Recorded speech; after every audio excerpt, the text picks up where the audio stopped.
मौसम जो है उसके बारे में ख़बर ये है कि मुल्क में खुश्क साली के बाद मुख्तलिफ हिस्सों में आज से बारिश की पेशगोई है। जी फाइनली आज से बारिश की पेशगोई कर दी है। महकमा मौसमियात के मुताबिक 19 फरवरी यानी आज से बारिश करने वाला सिस्टम दाखिल होगा जी बेशतर इलाकों में और बारिश बरसाएगा। 19 और 20 फरवरी को दीर, सवात, चारसदा, पेशावर, मरी और गलियात समेत बालाई इलाकों में बादल गरजेंगे भी और बरसेंगे भी। पहाड़ों पर बर्फबारी भी होगी और इस्लामाबाद, कोयटा, ज़ियारत में भी बारिश और बर्फबारी का इम्कान है। बारिश और बर्फबारी का इम्कान है। कराची की क्या सूरत हाल है? कराची में तो आज महकमा मौसमियात ने नवीद सुना दी है कि बारिश वाला सिस्टम दाखिल हो जाएगा। सीरियसली ये पूछ लेते हैं फिर हमारे साथ मौजूद हैं चीफ मेट्रोलॉजिस्ट ज़हीर बाबर साहब। ज़हीर साहब, थैंक यू सो मच। सबसे पहले तो बताइएगा, हम पिछले दिनों शो कर रहे थे कि किस तरीके से खुश्क साली का खतरा हो सकता है, बारिशें कम हुई हैं, फसलों को नुकसान पहुंच सकता है। तो ये तो बड़ी अच्छी खबर है कि मुल्क भर में अब बारिशों की आप पेशगोई कर रहे हैं। तो ज़रा हमें बताइएगा कौन से ऐसे इलाके हैं जहाँ बारिश हो सकती है? जी बिल्कुल, आज और कल जो है वो चांसेस हैं रेनफॉल के। इस वक्त भी बलूचिस्तान के जो नॉर्दर्न हिस्से हैं, ख़ासतौर पे कोयटा, ज़ियारत, चमन, पिशीन, इन इलाकों में बादल छाए हुए हैं और रात के वक्त और सुबह के वक्त जो है वहाँ पे बारिश हुई है।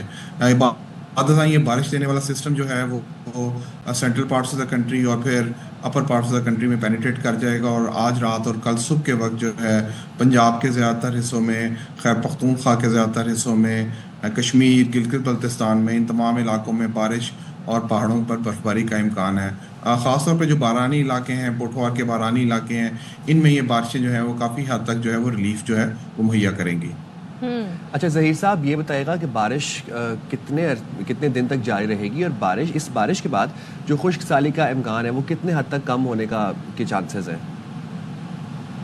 ये बारिश जो है वो सिर्फ आज और कल के ज़्यादा चांसेस हैं कि आज और कल में, और जैसा कि मैंने कहा कि पंजाब के जो सेंट्रल पार्ट्स हैं उनके अंदर, खैबर पख्तूनख्वा के जो ज़्यादातर हिस्से हैं उसमें, कश्मीर में और गिलगित बल्तिस्तान में, इन इलाकों में जो है वो बारिश और पहाड़ों पर बर्फबारी का बायस बनेगी। खुश्क साली जो है वो किसी हद तक जो है रिलीफ मिल जाएगा, लेकिन जो डैमेज हो चुका है, क्योंकि दिसंबर में भी लो नॉर्मल रेनफॉल्स हुई हैं, जनवरी में भी लो नॉर्मल रेनफॉल्स हुई हैं, तो वो काफ़ी हद तक जो सब सरफेस वाटर था, जो वाटर रिजर्वायर से, वो काफ़ी हद तक डिप्लीट कर गए हुए थे। इस बारिश से कुछ ना कुछ तो रिलीफ तो मिलेगा, लेकिन जो डैमेज हो चुका है, बारिश होगी या तेज बारिश होगी, ये भी ज़रा बताइएगा। ये ओवरऑल तो मॉडरेट रेनफॉल है। कुछ इलाकों में, खासतौर पे कश्मीर के कुछ हिस्सों में जो है कोई शॉर्ट स्पेल्स हैवी रेनफॉल के और कुछ स्नोफॉल के स्पेल गिलगित बल्तिस्तान के इन इलाकों में जो है वो हो सकते हैं। ये सिर्फ 2 दिन का स्पेल है, आज होगा और कल के दिन जो है ये, उसके बाद फिर जो है वो 2-3 दिन मौसम खुश्क हो जाएगा, लेकिन फिर बाद फिर नेक्स्ट वीक फिर चांसेस हैं कि इंशाल्लाह एक और वेदर सिस्टम जो है वो अप्रोच करेगा मुल्क में और उसकी वजह से भी फिर दोबारा जो है वो एक रेनफॉल जो हम एक्सपेक्ट करेंगे नेक्स्ट वीक। कोई कराची के हवाले से भी खुशखबरी सुनाते हैं। हाँ, और आज तो मैच भी है, तो जरा हमें बताएं क्या वेदर रहेगा आज? कराची और जो खासतौर पे जो हमारी कोस्टल बेल्ट है, सिंध में, बलूचिस्तान में, इन तमाम इलाकों में तो मौसम ओवरऑल खुश्क है और एज सच कोई सिग्निफिकेंट वेदर नहीं है। उम्मीद है कि अच्छे वेदर के अंदर जो है ये मैच हो जाएगा। लेकिन एक चीज़ बताइएगा, इस साल ऐसा क्यों हुआ है कि फ़ैब में ही हमें अप्रैल और मई जैसी फीलिंग आ रही है? तो फील्स लाइक जो है ना, अब इसका काफ़ी ज़्यादा कहते हैं ना गैप हो गया है। पहले तो ये सिर्फ दर्जा हरारत में होता था, अब ये महीनों पे चला गया। ओवरऑल देखें तो पूरी दुनिया में जो नॉर्मल प्रेशर पैटर्न्स हैं, टेम्परेचर पैटर्न्स हैं, वो तमाम के तमाम डिस्टर्ब हो गए हुए हैं और क्लाइमेट चेंज जो है वो पूरी दुनिया को एक तरह से इफेक्ट किया हुआ है। जो एक्सट्रीम वेदर इवेंट्स हैं वो ना सिर्फ रेनफॉल की सूरत में आ रहे हैं, बल्कि वो हैवी स्नोफॉल, रेनफॉल, इसके साथ साथ हीट वेव्स की सूरत में भी आ रहे हैं।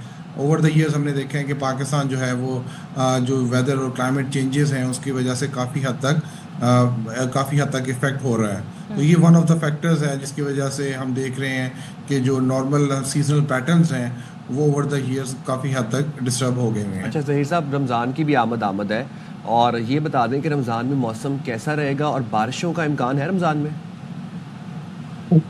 मार्च का जो महीना है वो हमारे यहाँ बहार का मौसम होता है और उसमें हम सीजनल शिफ्ट जो है वो देख रहे होते हैं। आहिस्ता आहिस्ता फिर हम गर्मियों की तरफ मूव करते हैं। जो सेंट्रल पार्ट्स हैं और अपर पार्ट्स हैं उनमें तो बहार जो है वो काफ़ी हद तक मॉडरेट पीरियड रहता है, लेकिन southern half of the country में वो हम ड्रास्टिक चेंजेस देते हैं टेम्परेचर में।